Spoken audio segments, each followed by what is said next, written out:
நீங்கள் தவறவிட்ட எபிசோடுகளை இப்பொழுதே காணுங்கள் உங்கள் Tandivan.com மற்றும் Tandivan யூடியூப் சேனலில்.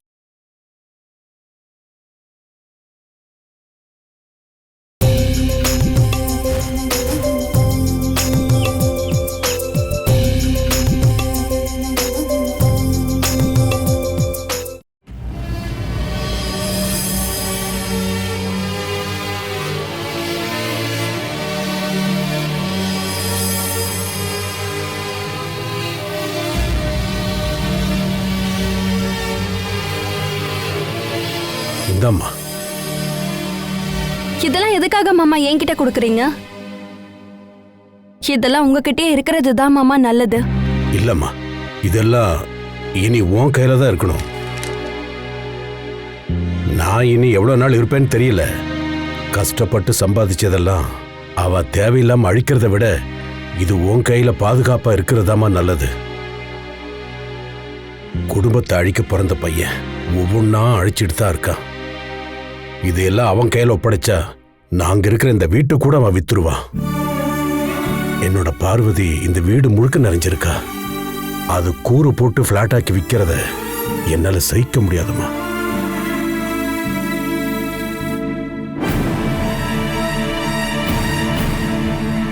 இவகிட்ட எதுக்குப்பா எல்லாத்தையும் கொடுக்குறீங்க? மரியாதையா எல்லாத்தையும் வேடி. என்கிட்ட இதெல்லாம் கொடுத்தது மாமா தான். மாமா சொல்லட்டும், நான் எங்க வைக்கணுமோ வைக்கிறேன். அப்படியா? உன் கையில் இருக்கிறது இந்த ஆளு தனியா சம்பாதிச்சது ஒண்ணும் கிடையாது. நானும் கஷ்டப்பட்டு சம்பாதிச்சது.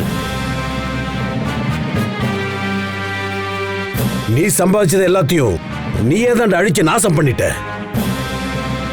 மிச்சம் இருக்கிறதெல்லாம் உங்ககிட்ட கொடுத்தேன்னு வச்சுக்க, எதிர்காலத்துல நான் பிளாட்ஃபார்ம்ல தான்டா தூங்கி ஆகணும். உன்னை பெத்த பாவத்துக்கு. அந்த பயம் என் மனசுல இருக்கிறதுனால தான் எல்லாத்தையும் நல்லபடியா பார்க்க சொல்லி மானஸ் கையில ஒப்படைச்சிருக்கிறேன். இவளுக்கும் எனக்கும் இப்ப சம்பந்தமே இல்ல. இவளை நீங்க இந்த வீட்டுக்கு கூட்டிட்டு வந்ததே தப்பு. இப்ப இதெல்லாத்தையும் இவகிட்ட கொடுத்திருக்கீங்களே, இது அதை விட தப்பு. வெட்டிடுவேன். இது தொடர்றதுக்கு எந்த உரிமையும் உனக்கு கிடையாதுடா. நான் உங்க புள்ள. ஏய், அப்பா அம்மா சொத்துக்கு ஆசைப்படுறவ ஒரு காலத்திலையும் பிள்ளையா இருக்க முடியாதுடா. அவங்க மேல பாசமா வைக்கணும், மதிக்கணும். நீ அப்படி பண்ணியிருந்தா என் சொத்து முழுசையும் உன் பேர்ல தான் எழுதி வச்சிருப்பேன். பெத்தெடுத்த அப்பா அம்மா கிட்ட நீ காட்ட வேண்டியதெல்லாம் அன்பு மட்டும்தான்டா. அதை விட்டுட்டு மனசை காயப்படுத்துற மகனே இல்லடா. உன்னால எனக்கு கிடைச்சது அவமானமும் வேதனையும் மட்டும்தான்டா. அதெல்லாம் ஒரு அப்பாவுக்கு மரணத்துக்கு சமமானதுடா.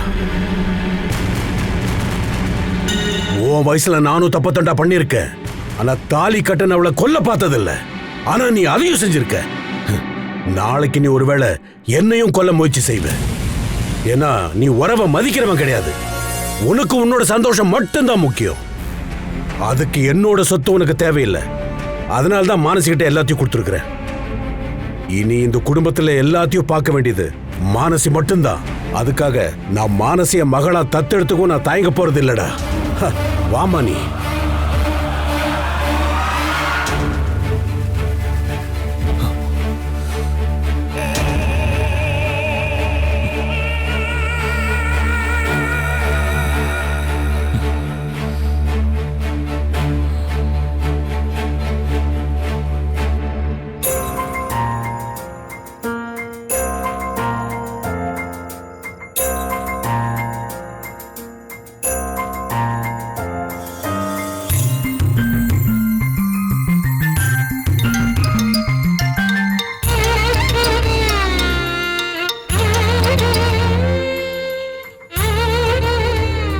சொல்லுங்க வக்கீல் சார்.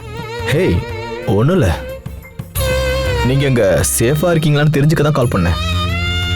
எல்லா கிளைண்ட்ஸோட விஷயத்துலையும் நீங்கள் இவ்வளோ கேர் எடுத்துப்பீங்களா? இல்லை என் விஷயத்தில் மட்டும் தானா? எல்லாரும் விஷயத்துலலாம் கிடையாது. ஆனால் உங்கள் விஷயத்துல எனக்கு அக்கறை இருக்கு. அது என்ன சார், என் விஷயத்தில் மட்டும் இவ்வளோ அக்கறையாக இருக்கீங்க? உங்க அம்மா கிட்ட உறுதியா சொன்னதுனால தான் உங்களை உங்க அம்மா கார் அழிக்க அமைச்சிருக்காங்க. அப்புறம் உங்களுக்கு ஏதாவது ஒன்று ஆச்சுன்னா நான் தான் உங்க அம்மா கிட்ட பதில் சொல்லி ஆகணும். ஓ அப்படி. ஓஹோ, நான் இங்க உயிரோட இருக்கேன்னா இல்ல காராளி சந்திரன் என்ன கொன்னு தூக்குல தொங்க விட்டுட்டானு தெரிஞ்சுக்க தான் ஃபோன் பண்ணீங்களா? ஆ அப்படியே சொல்லலாம். எனக்கு இப்போ சாகரத்துக்கெல்லாம் ஒன்றும் பயம் இல்லை சார். அதனால தான் நான் தைரியமா இந்த வீட்டுக்கே வந்திருக்கேன். ஆனா எனக்கு உங்க விஷயத்துல கொஞ்சம் பயமா தான் இருக்கு. ஹலோ வக்கீல் சார், நான் உங்களோட கிளைண்ட், நீங்க என்னோட அட்வொகேட், அவ்வளவுதான். அதுக்கு மேல எந்த அக்கறையும் உங்களுக்கு தேவையில்லைன்னு நான் நினைக்கிறேன். புரியுதா? சரி சரி. நான் வைக்கிறேன். Good night. Good night.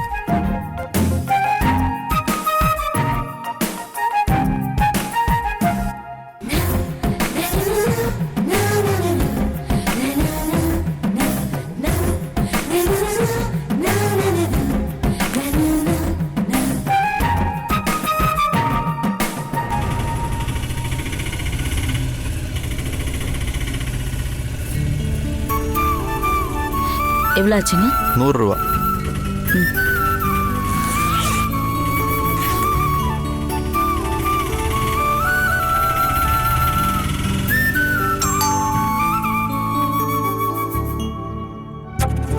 அம்மா, துளசி அம்மா,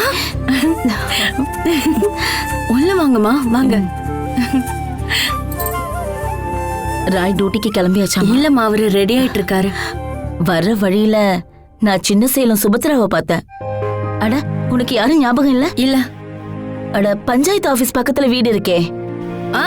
புரிஞ்சுது. உன்னை பார்க்க வரேன்னு அவங்க கிட்ட சொன்னேன். உடனே அவங்க பொண்ணு மாசமா இருக்காளான்னு கேட்டாங்க.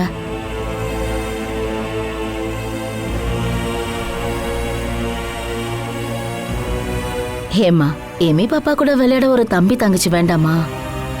பேரம்பேத்திய கொஞ்சம் எனக்கும் ஆசை இருக்குல்ல. மானசிதா குழந்தைங்களை இழந்துட்டா. இப்போ எனக்கு பேரம்பேத்தி கொடுக்க வேண்டியது நீங்க தானே.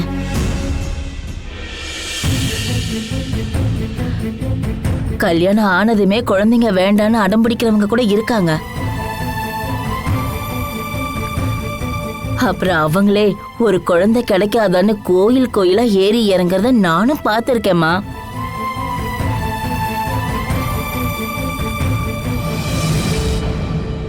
இங்க பாருமா, அந்த விஷயத்துல நீங்க லேட் பண்ணிடாதீங்க.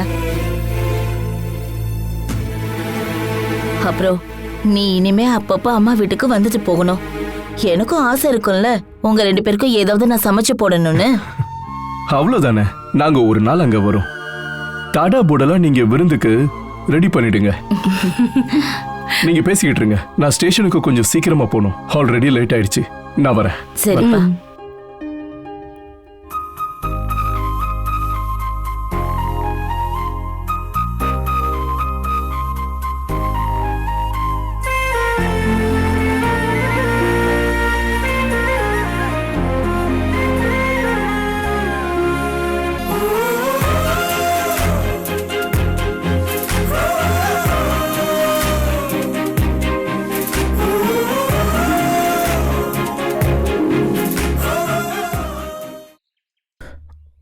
ஆமா, எவ்வளவு நாள் தான் இப்படியே கண்ணி பண்ண போற?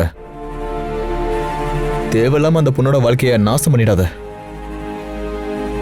இது நாங்க சேர்ந்து எடுத்த முடிவுதான் மச்சான். அடுத்தவங்களை சந்தோஷப்படுத்துறதுக்காக தான் அந்த முடிவுனா நீங்க அதுக்கு கல்யாணம் பண்ணாமே இருந்திருக்கலாமே. டேய், கல்யாணம் பண்றதே ஒன்னா சேர்ந்து வாழ்றதுக்கு தான்.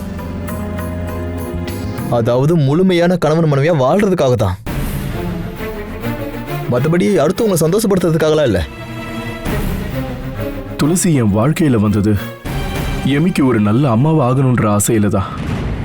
அது தவிர துளசி என்கிட்ட இருந்து வேற எதையும் எதிர்பார்க்கல. அது அவளோட முகபாவத்துல இருந்து நான் அதை கண்டுபிடிச்சிட்டேன். என்னை கல்யாணமே பண்ணிருக்க வேண்டாமோன்னு நினைக்கிறியான்னு நான் துளசி கிட்ட பல தடவை கேட்கலான்னு நினைச்சிருக்கேன். உண்மைதான் தேவா, அவ ரொம்ப ரொம்ப டென்ஷனா இருக்கிறத பார்த்து பல தடவை நான் அப்படி கேட்கலான்னு நினைச்சிருக்கேன். கல்யாணத்துக்கு முன்னாடி நான் பார்த்த துளசியாவே இப்ப அவ இல்லை. முன்னாடி மாதிரி இப்ப அவ ஜாலியாவே இல்லை தெரியுமா? அதுக்கான காரணம் என்னன்னு எவ்வளவு யோசனை பண்ணியும் எனக்கு புரியவே மாட்டேங்குது. ஒருவேளை துளசி உங்ககிட்ட இருந்து இன்னும் அதிகமான அன்பை எதிர்பார்க்கறாளோ?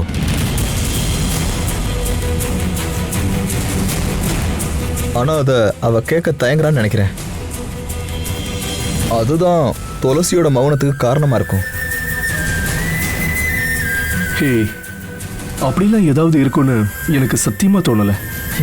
மச்சான், பொண்ணுங்களோட மனசுடா, அவங்க எதையுமே வெளியே சொல்ல மாட்டாங்க. அவளுடைய மனசுக்குள்ள கணவனோட அன்புக்காகவும் அவனோட அருகாமைக்காகவும் மனசுக்குள்ள அவ ஏங்கிக்கிட்டு இருக்கலாம். அதை நீ புரிஞ்சுக்கிட்டு எல்லாத்தையும் ஹேண்டில் பண்ணனா துளசியோட கவலையெல்லாம் போய் நீங்க நல்ல குடும்ப வாழ்க்கை வாழ உங்களால முடியும்.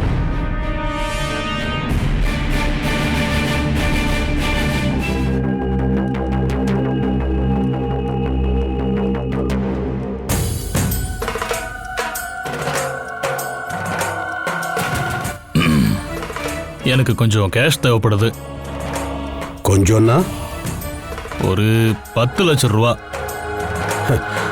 உனக்கு அது சின்ன தொகை தான், ஆனா எனக்கு அது பெரிய அமௌண்ட். கொஞ்சம் யோசனை பண்ணி பார்க்குறேன்.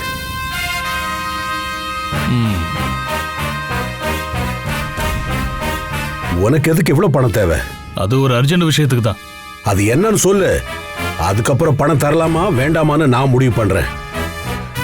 நான் இது வரைக்கும் இந்த மாதிரி கேட்டுக்கிட்டு நின்னதே இல்லை. தூக்கிட்டு போய் தான் பழக்கம். ஆனா நான் ஒரு பெரிய தப்பு பண்ணிட்டேன். அதுக்காக ஒரு பெரிய தொகையை பேங்க்ல அடைக்க வேண்டியிருக்கு. அதனாலதான் நான் இப்ப கை நீட்டுறேன். அப்பா கிட்ட பையன் பணம் கேட்கறது அவமானமா எனக்கு தோணல. ஆனா நீ பண்ற தப்ப நினைச்சாதான் எனக்கு ரொம்ப அவமானமா இருக்கு. டேய், மானசிய தோக்கடிக்கிறதுக்காக இடிஞ்சு போற நிலைமையில் இருக்கிற அந்த மில்ல யாராவது ஏலத்துக்கு எடுப்பாங்களா? நீ ஒரு ஆர்வ கோளாறுங்கிறதுனால அதை எடுத்து நடத்தணும்னு உனக்கு தோணி இருக்கு. அதுக்காக நீ கை நீட்டி நிக்கணும்னா உங்க அப்பா கிட்ட இல்லடா, மானசிக்கு முன்னாடி. ஏன்னா எல்லா அக்கௌண்ட்ஸையும் நான் மானசி பேர்ல மாத்திட்டேன். உனக்கு ஏதாவது பணம் தேவைப்பட்டுச்சுன்னா அது மானசி நினைச்சாதான் நடக்கும். ஐயோ, எல்லாருமா சேர்ந்து இந்த சந்திரனை தோக்கடிக்கலான்னு பாக்குறீங்களா? அந்த நாசமா போனவ போடுற பிச்சை காசு எனக்கு தேவையில்ல. அதை விட நான் நாண்டுகிட்டு செத்துருவேன் ஐயா. அப்படி நான் சாகிறதா இருந்தா உன்னை கொன்னுட்டு தாயா சாவேன். புள்ள முகத்திலேயே கரிய பூச நினைக்கிற உன்ன மாதிரி அப்பெல்லாம் இருக்கவே கூடாதியா. உன்னை எல்லாம் நான் கொலை பண்ணாலும் எனக்கு எந்த பாவமும் வந்து சேராது. நீ இங்க இருந்தனா உன்னை கொன்னாலும் கொன்றுவேன். என் கண்ணு முன்னாடி நிக்க போயா.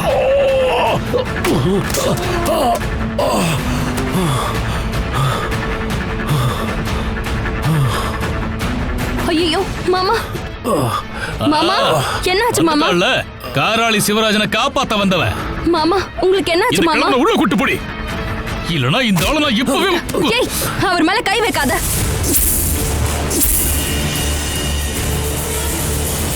இவரை போய் எனக்கு அப்பா. அவரை நீங்க காயப்படுத்தினா எனக்கு கோபம் வரும். அவ்வளவு வலிக்குதுன்னா கூட்டிட்டு போடி. கூட்டிக்கிட்டு போவேன், ஒரு நாள் கூட்டிக்கிட்டு போவேன். கூட்டிக்கிட்டு போ. யாரடி வேண்டான்னு சொன்னா? எல்லா பணத்தையும் இந்த ஆளு உங்ககிட்ட தானே கொடுத்துருக்கான். அப்படியே இந்த கிழவனையும் கூட்டிட்டு போயிடு. அந்த விஷயத்துல ஒரு முடிவுக்கு வருவோம். உங்க விஷயத்துல தான் சீக்கிரமா முடிவெடுக்க போறேன். சொந்த அப்பாவையும் அடிக்க பார்த்த நீ இருக்கல்ல, இதுக்காக ஒரு நாள் பிச்சை தான் எடுப்ப. ஆனா அதை பாக்குற தலையெழுத்து உங்க அப்பாக்கு வந்துடக்கூடாதுன்னு தான் நான் வேண்டிக்கிறேன். அப்படி பார்த்தா நீ எவ்வளவு துரோகம் பண்ணியிருந்தாலும் உங்க அப்பா உனக்காக வருத்தப்படுவாரு.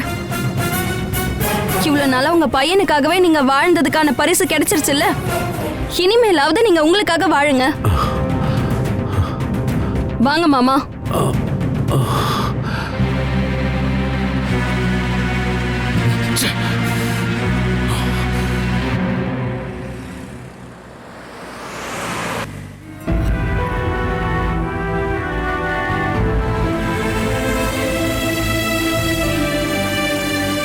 நீங்க வருத்தப்படாதீங்க மாமா. உங்க மக மேல உயிரைய வச்சதுக்கான தண்டனையா இதை நினைச்சுக்கோங்க. இருந்தாலும் என்ன பிடிச்சி கீழே தள்ளுறதுக்கு அவனுக்கு எப்படிமா மனசு வந்துச்சு?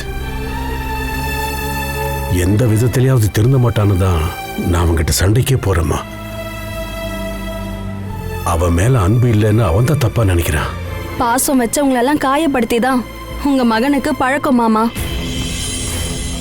அந்த குணம் அவரோட ரத்தத்திலேயே கலந்துருச்சு மாமா. அதெல்லாம் சுலபமா மாத்த முடியாது. எல்லாமே என் தப்புதாம்மா. அவனுக்கு நான் அளவுக்கு மீறி செல்லம் கொடுத்துட்டேன். ஒரு அப்பாவை அவனை கண்டிக்காம ஒரு நண்பனா அவங்ககிட்ட நடந்துகிட்டேன். அது எவ்வளவு பெரிய தப்புன்னு இப்பதாம நான் உணர்றேன். அப்பாவோட நிலைமை கொஞ்சம் கீழே இறங்கினா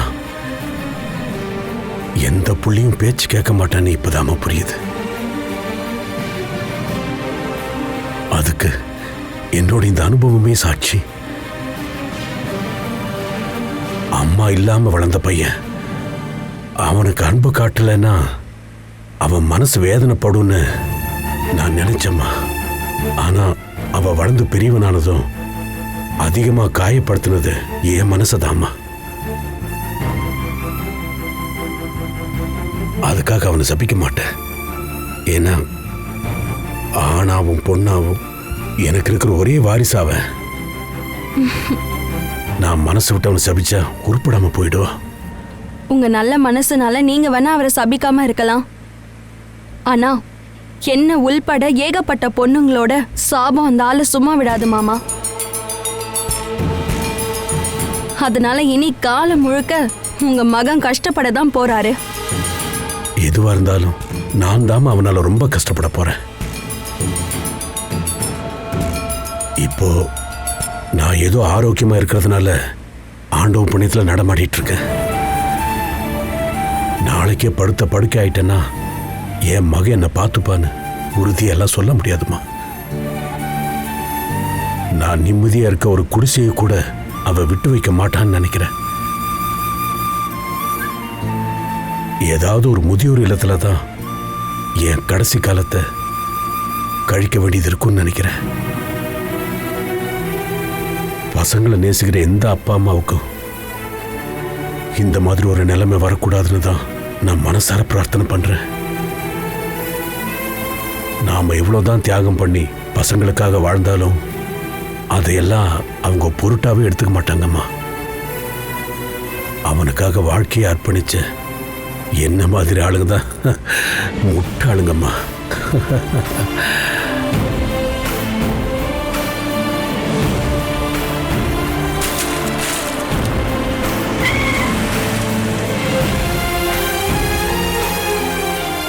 என்னாச்சுமா? நான் ஒரு விஷயம் சொன்னா நீங்க அதை தப்பா நினைக்காதீங்க மாமா. நீங்க என்ன சொந்த மகளா பாக்குறதுனாலயும் உங்ககிட்ட சொல்ல எனக்கு உரிமை இருக்குன்றதாலையும் நான் சொல்றேன். விஷயத்த சொல்லுமா. நீங்க ஹேமா அக்காவை உங்களோட துணையா சேர்த்துக்க கூடாதா? உங்களுக்காக கல்யாணம் கூட வேண்டான்னு காத்துட்டு இருக்கவங்க தான் ஹேமா அக்கா. நீங்க இதுக்கு மேலேயும் அவங்களோட அன்பை புரியாத மாதிரி நடிக்காதீங்க. மகனோட அன்பு கிடைக்காதுன்னு இப்போ உறுதியாயிடுச்சு. இனி மிச்சம் இருக்க உங்க வாழ்க்கையில உங்களுக்கு ஆறுதலாவும் உறுதுணையாவும் ஹேமா அக்கா இருந்தா நல்லா இருக்கும்ல. இந்த வயசுல ஏமாவை கூட்டிட்டு வந்தா மத்தவங்க என்ன நினைப்பாங்க? அதுலயும் குறிப்பா என் பையன். அவனால மத்தவங்க முன்னாடி தலை நிமிர்ந்து நடக்க முடியுமாமா? உங்க மகன் இனியாவது திருந்தணும்னு நினைச்சா காராளிக்கு ஹேமாக்காவை கூட்டிட்டு வாங்க. அதுக்கப்புறம் உங்க வாழ்க்கையில நீங்க தனியா இருக்கீங்கன்ற எண்ணம் வராது. ஏமா இதுக்கு ஒத்துப்பாளா? ஒத்துப்பாங்களா? ஹேமாக்கா ரொம்ப சந்தோஷப்படுவாங்க.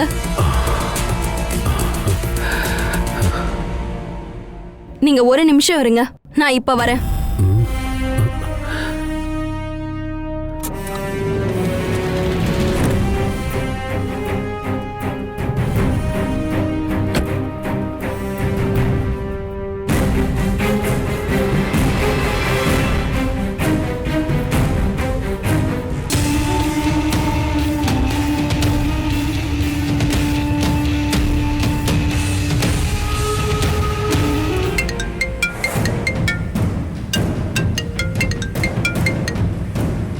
மானசி சொல்லுங்க.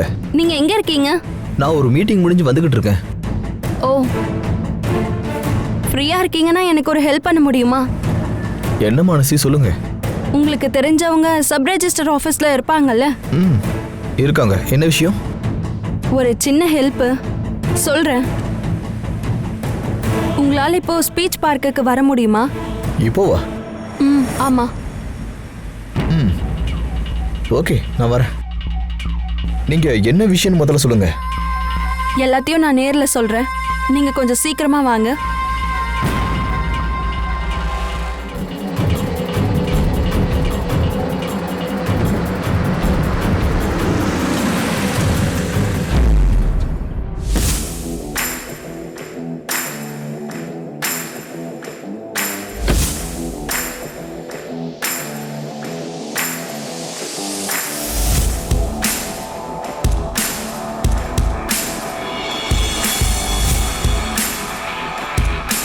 என்ன மானசி, என்ன பார்க்கணும்னு சொன்னீங்க?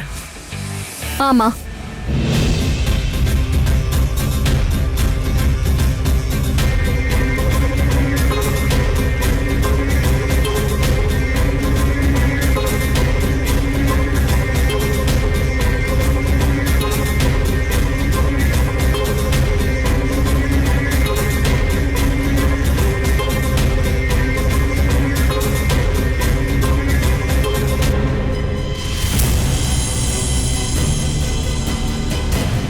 சரி, இப்போ அவர் எங்க இருக்காரு? கார்ல இருக்காரு. வாங்க.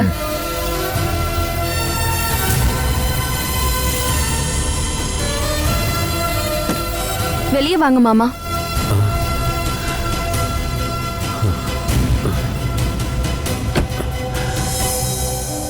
எல்லா விஷயத்தையும் நான் வக்கீல் சார் கிட்ட பேசிட்டேன். நீங்க வக்கீல் கூட போங்க மாமா. அது இல்லம்மா, அது மாமா நீங்க எதுவும் சொல்ல வேண்டாம். எல்லா டீட்டெயிலையும் வக்கீலே சொல்லுவாரு. வாங்க அங்கிள். நான் அப்புறமா கால் பண்றேன் சார். நான் செய்ய வேண்டிய வேலை இன்னும் நிறைய இருக்கு. வாங்க, வண்டியில இருங்க.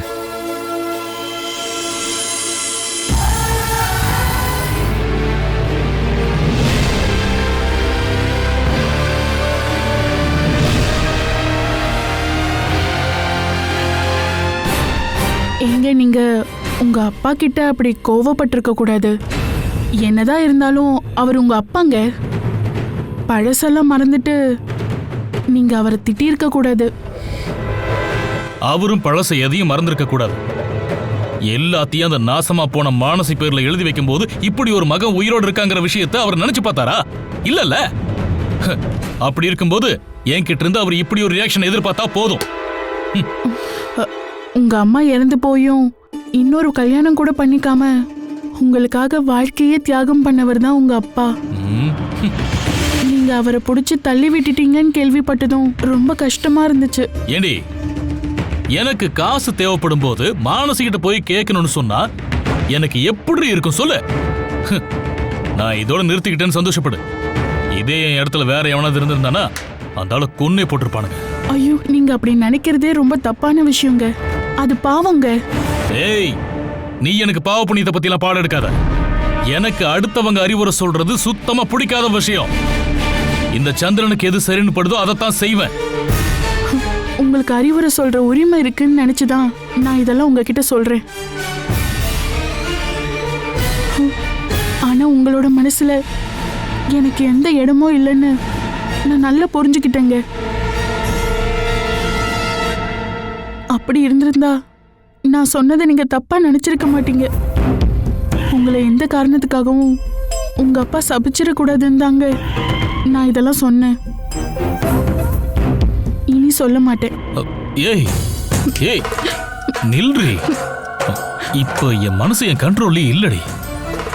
அதனாலதான் நான் உன் மேல கோவப்பட்டேன். சரியா? நீ போய் ஸ்ட்ராங்கா ஒரு டீ போட்டு கொண்டு வா. என்னன்னு தெரியல, தலை ரொம்ப வலிக்க ஆரம்பிச்சிருச்சு. நான் சொன்னல உங்க அப்பா உங்களை சபிச்சிடக்கூடாதுன்னு. அவரு சபிச்சிருப்பாரு, அதான் உங்களுக்கு தலை வலிக்குது. கடவுளே, எந்த சாபமா இருந்தாலும் அது எனக்கு கொடுத்துரு. இவருக்கு எப்பவுமே எந்த கஷ்டமும் வரக்கூடாது. நீ போய் டீ போட்டு கொண்டு வா, நான் கொஞ்ச நேரம் படுக்கிறேன். ஆ?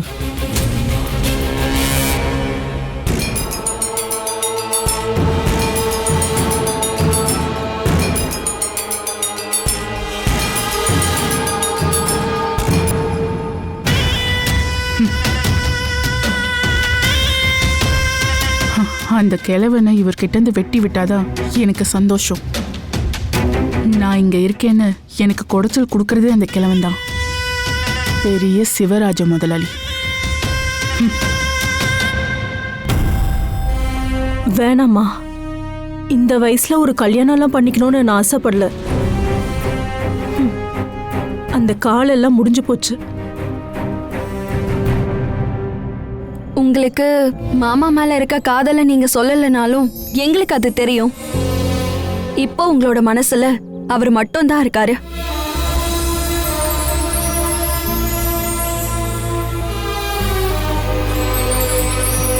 இங்க பாருமா, விரும்பினவர் கூட வாழாம 50 வருஷம் ஏக்கத்தோட இருக்கிறத விட விரும்பினவர் கூட 5 நாளோ இல்ல 5 வருஷமோ சந்தோஷமா இருக்கிறது தான் நல்லது. அதுக்கு வயசெல்லாம் ஒரு தடையே கிடையாதுமா. ஆமா ஹேமாக்கா, என்ன கொஞ்சம் லேட் ஆனாலும் உங்களோட ஜாதகத்துல கல்யாணம் பண்ற யோகம் இருக்குக்கா. இல்லம்மா, என் ஜாதகத்தை புரட்டி பார்த்தாலும் கல்யாண யோகத்தை நான் பார்த்ததில்ல. அதனால இப்போதைக்கு கல்யாணம் எல்லாம் ஒன்றும் தேவையில்லைம்மா. சில விஷயம்லாம் ஜாதகத்துல இருக்காதுக்கா. ஆனா அதெல்லாம் நமக்கே தெரியாம தானா நடந்துகிட்டு இருக்கோம். இங்க பாருங்கக்கா, உங்க கல்யாணமும் அதுல ஒண்ணுதான். நான் எப்பவுமே உன்னை என் சொந்த தங்கச்சியா தான் நினைச்சிட்டு இருக்கேன். அதனால உன் வாழ்க்கையில சில விஷயங்கள்ல முடிவெடுக்கிற உரிமை எனக்கும் இருக்குன்னு தான் நான் நினைக்கிறேம்மா. அதனாலதான் உன்னை கல்யாணம் பண்ண சொல்லி நாங்க கட்டாயப்படுத்துறோம். நான் உங்ககிட்ட ஒரு விஷயம் கேட்டா நீங்க உண்மையா சொல்லுவீங்களாக்கா? உங்களுக்கு உண்மையிலேயே அவரை கல்யாணம் பண்ண விருப்பம் இருக்கா?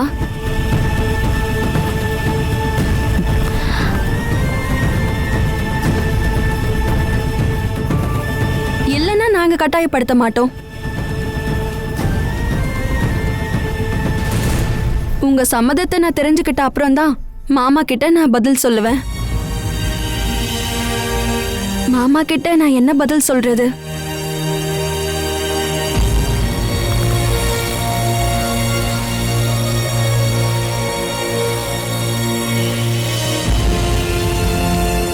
பாவம், இப்ப அவரும் வருத்தப்பட்டு நிக்கிறாரு.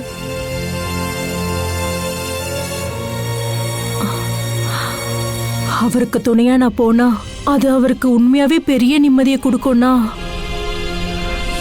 அவரை கல்யாணம் பண்ணிக்க எனக்கும் சம்மதம் தாம்மா.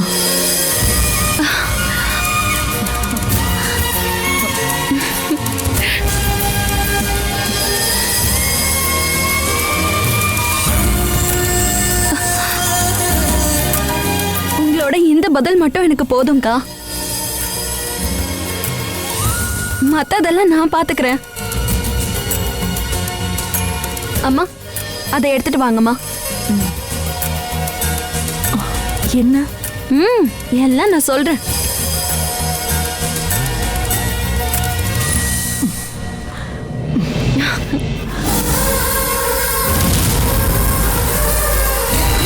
ஐயோ, இதெல்லாம் என்ன?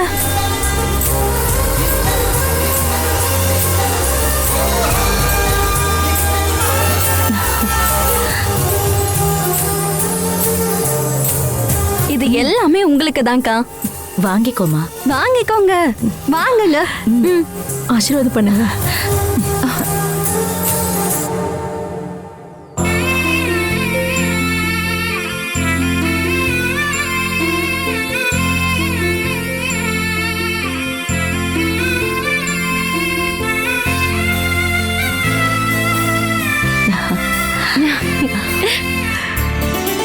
பெண்ணே, பெண்ணே உன் கல்யாணமா?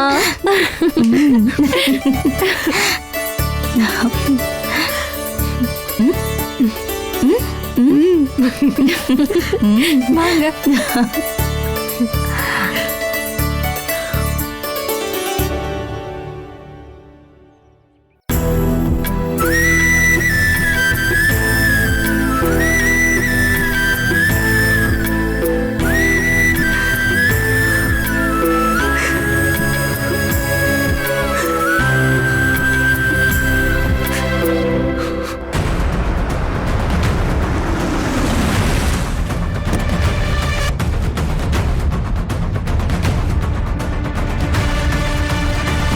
வாங்க அங்கிள்.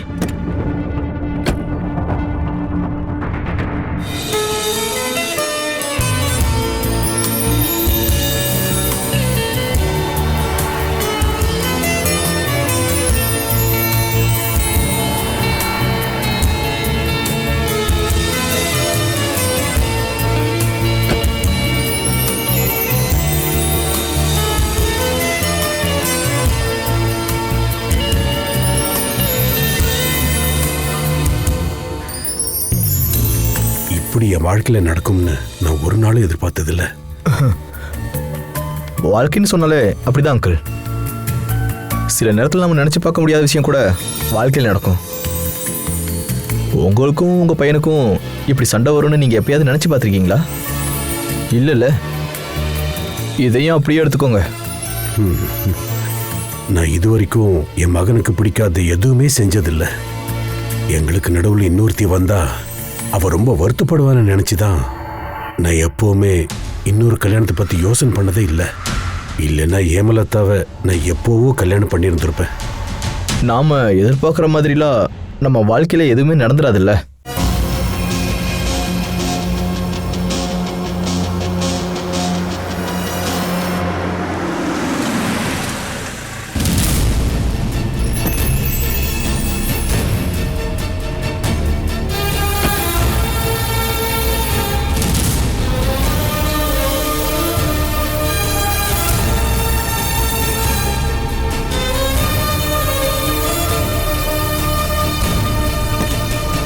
அக்கா வாங்கக்கா.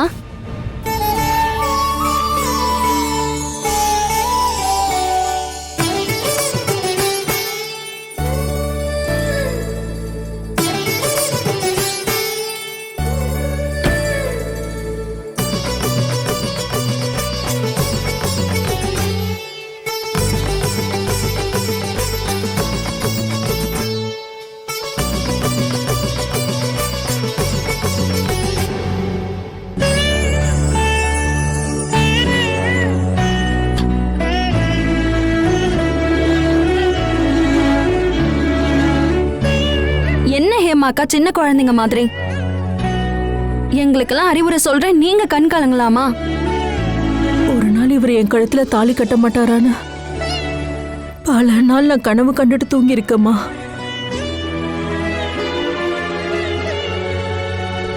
ஆனா இப்போ இந்த சூழ்நிலையில என்ன சொல்றதுன்னு தெரியல. இது சங்கடமா இல்ல சந்தோஷமானு எனக்கு ஒண்ணுமே புரியல.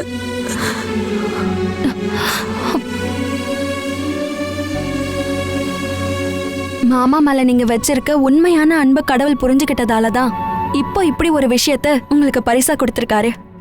இப்ப நீங்க சங்கடப்படக்கூடாது, சந்தோஷப்படணும். நீங்க முதல்ல கண்ணை தொடங்க. அப்புறம் டைம் ஆயிடுச்சு, வாங்க ப்ரொசீஜரை ஸ்டார்ட் பண்ணலாம். போலாம்.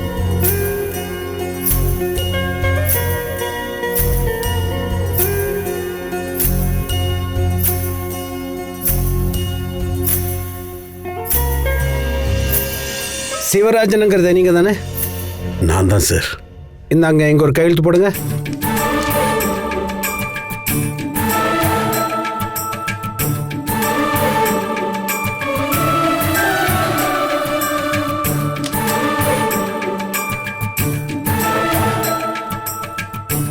ஹேமலதா புஷ்ப விலாசம். நான் தான் சார். நீங்க எங்க ஒரு சைன் பண்ணுங்க.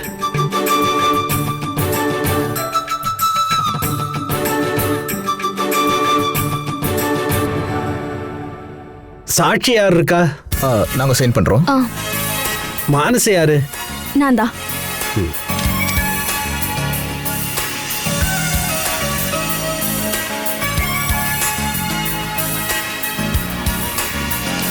சத்யதேவ் வர்மா. நான் தான். ஆ.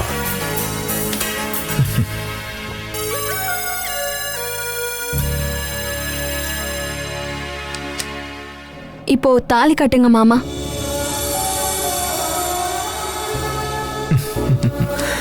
Congrats uncle.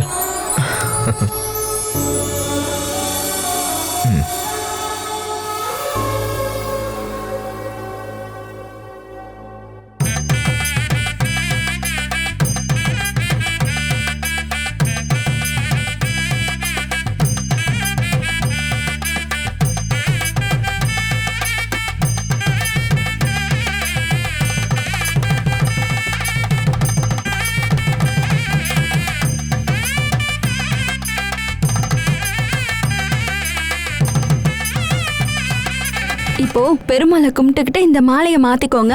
இந்தாங்க மாமா. இந்தாங்க ஹேமாக்கா. இப்போ மாமா கழுத்துல மாலையை போடுங்க.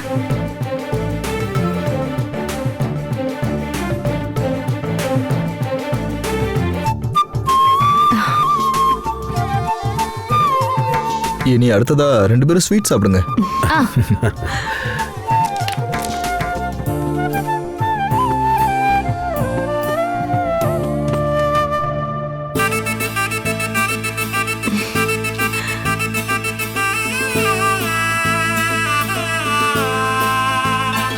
அக்கா நீங்க மாமாக்கு ஊட்டி விடுங்க. கொடுங்க அக்கா. வயசானாலும் ஒன்னா வாழணும்னு முடிவு பண்ணது ரொம்ப நல்ல விஷயம். இதுக்கப்புறம் உங்க வாழ்க்கை நல்லபடியா இருக்கும். Wish you all the best. நன்றி சார். Thank you sir. இந்தாங்க குங்குமத்தை வச்சு விடுங்க.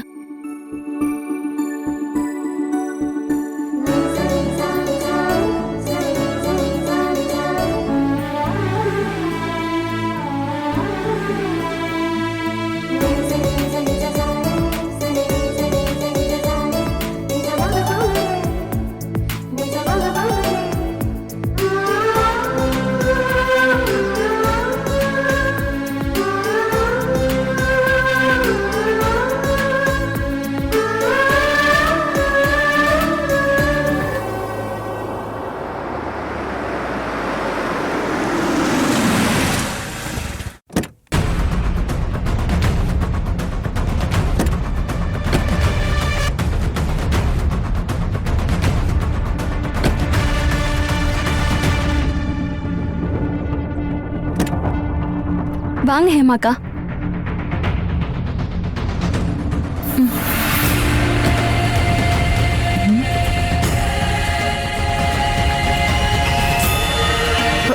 என்னங்க இங்க யார் வந்திருக்காங்கன்னு பாருங்க.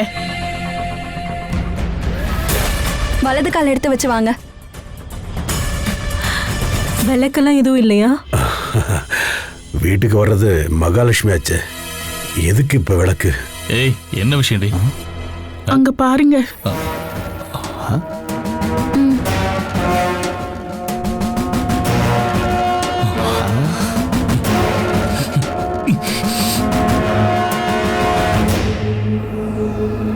உங்களுக்கு என்னப்பா பைத்தியம் பிடிச்சிருக்கு? வயசான காலத்துல இவங்களை இந்த வீட்டுக்கு கூட்டிட்டு வந்து யார் அசிங்கப்படுத்த பாக்குறீங்க? மாமா இன்னைக்கு அக்காவை கல்யாணம் பண்ணிதான் இந்த வீட்டுக்குள்ள அவங்கள கூட்டிட்டு வந்திருக்காரு. மத்தபடி யாரையும் தள்ளிக்கிட்டலாம் அவர் வரல. ஓஹோ, அப்ப இப்படி ஒரு ஆசையை மனசுக்குள்ள வச்சுக்கிட்டு தான் இவங்கள ஊர்ல இருந்து கூட்டிட்டு வந்தீங்களா? இல்ல, ஹேமாவுக்கு என்னையும் எனக்கு ஹேமாவையும் முன்னாடியே பிடிக்கும்.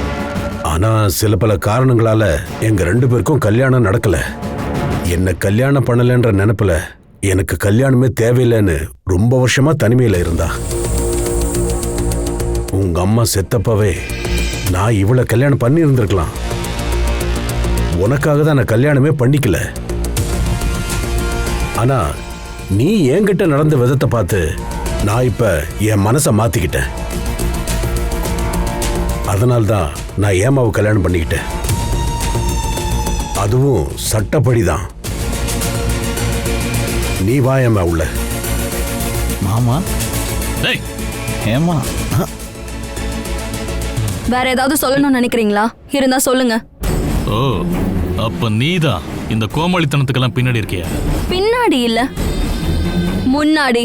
அப்ப உன் மனசுக்குள்ள பெரிய பிளானோட தான் இந்த வீட்டுக்குள்ள நீ அடி எடுத்து வச்சிருக்க இல்ல? ஆமா, இப்போ மாமாவோட கல்யாணம், இன்னும் பல விஷயங்கள் இருக்கு.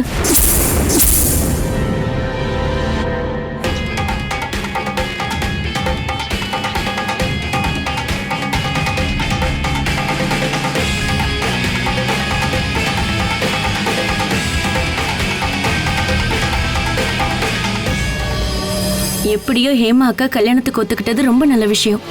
எப்படியோ ஹேமா அக்காவுக்கு வாழ்க்கை துணை கண்டிப்பா தேவையில்ல. நீ சொல்றது எல்லாமே சரிதாம்மா. இருந்தாலும் சந்திரன் இருக்கிற அந்த வீட்டுக்குள்ளதான் ஹேமா வாழறதுக்காக போயிருக்கா. அதுவும் அவங்க அப்பாவுக்கு 2வது மனைவியா. கண்டிப்பா அந்த கேடு கெட்ட சந்திரன் அவங்க 2 பேரையும் நிம்மதியா வாழ விடுவான்னு எனக்கு நம்பிக்கை இல்லம்மா. ஐயோ அம்மா, ஹேமாக்காவும் லேஸ்ல எல்லாம் விட்டு கொடுத்துட மாட்டாங்க. நம்ம கிட்ட அவங்க ரொம்ப ஜாலியா பேசினா கூட பிரச்சனைன்னு வந்துட்டா ரொம்ப துணிச்சலா எதிர்த்து போராடுவாங்க. அதனால சந்திரனோட எந்த டெக்னிக்கும் ஹேமாக்கா கிட்ட எல்லாம் நடக்காது. பொண்ணுங்கன்னா அப்படிதாம்மா இருக்கணும். எவ்வளவு பெரிய பிரச்சனை வந்தாலும் அத துணிச்சலா எதிர்த்து போராடணும். அதை விட்டுட்டு பயந்து போய் உட்கார்ந்துட்டு இருந்தா எல்லாரும் ஏறி மிதிச்சிடுவாங்க. நம்ம வீட்டுல ஹேமா இருந்த வரைக்கும் எனக்கு ஒரு பெரிய துணையா இருந்தா. இப்ப அவளும் போனதுனால வீடே விரிச்சோடி கிடக்குமா. அவ்வளோ பெரிய வீட்டுல நான் மட்டும் தனியா இருக்கேன். என்னவோ மாதிரி இருக்குமா. உங்களுக்கு எந்த பிரச்சனையும் இல்லைன்னா நீங்க அங்க வந்து தங்குங்களேம்மா. நீங்க வந்துட்டீங்கன்னா எனக்கும் துணையா இருக்கும். நான் அவர்கிட்ட கேட்டுட்டு சொல்றேம்மா. அவருக்கு ஓகேனா நாங்க அங்க வந்து இருக்கோம். ராய் கண்டிப்பா வேண்டாம்லாம் சொல்ல மாட்டான். நீயும் எதுக்கும் ஒரு வார்த்தை ராய் கிட்ட பேசி பாருமா. பேசுறேம்மா. நல்ல வேலையா ராய் உன்னை கல்யாணம் பண்ணதுக்கு அப்புறமா அந்த சந்திரனோட தொல்லை கொஞ்சம் அடங்கி போச்சு. அதுவே எனக்கு பெரிய நிம்மதிமா. அன்னைக்கு மானசி ராயை பத்தி சொல்லும் போது நான் அதை எதிர்த்தேன். ஆனா அவ எடுத்த முடிவுதாம்மா சரியான முடிவு. உனக்கு ஏத்த புருஷன் ராய் தாம்மா.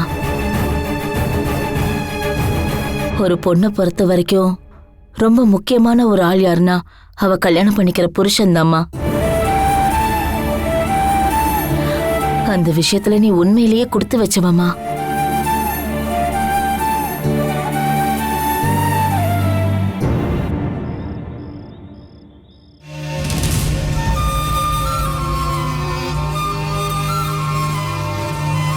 இப்படி ஒரு குடும்ப வாழ்க்கை அமையும்னு நான் எப்பவுமே எதிர்பார்த்ததே இல்லைம்மா. எல்லாத்துக்கும் நான் தேங்க்ஸ் சொல்ல வேண்டியது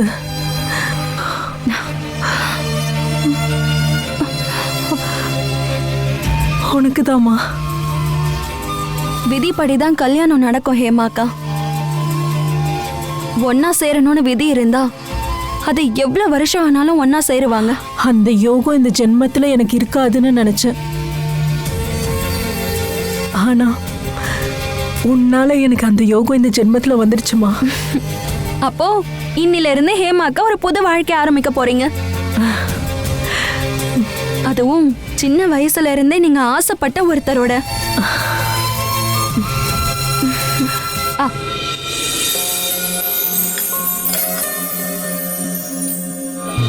ஐயோ இதெல்லாம் எதுக்குமா?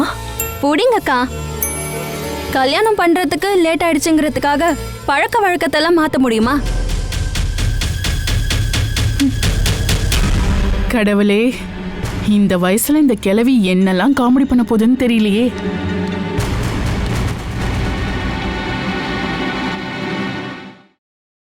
Catch us on TV, Tandivan.com, Facebook and YouTube.